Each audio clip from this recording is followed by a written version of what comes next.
Welcome to my YouTube channel. So I want to show you how to reset Microsoft Edge. So if, for example, you're having problem with some websites or your Microsoft Edge is crashing all the time, anytime you try to open a specific browser, it's being slowed down or it stops working. So what you need to do is, let me just open Microsoft Edge. Yeah.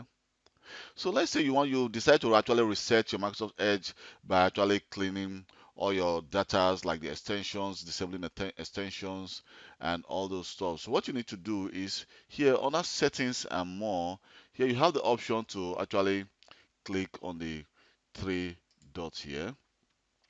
This is called settings and more. So let's go to settings. And in settings, we have the option called reset settings after the system. So just click on reset settings. So you say reset settings. So restore settings to their default values. So I'm going to click on this. And it says this will reset your startup page, new tab page, search engine, and pinned tabs. It will also disable all extension and clear temporary data like cookies. But your favorite history and save password will not be cleared. So I'm going to just click reset.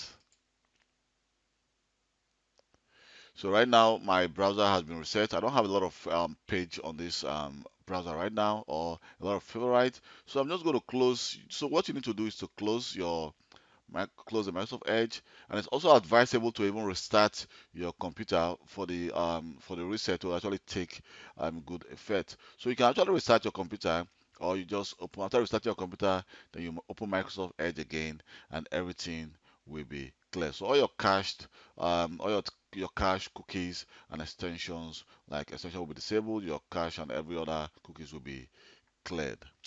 Thank you very much for taking your time to watch this video. My name is Kelvin Johnson, and please don't forget to subscribe to my YouTube channel for more IT related video. Thank you very much once more for taking your time to watch my YouTube channel. Bye.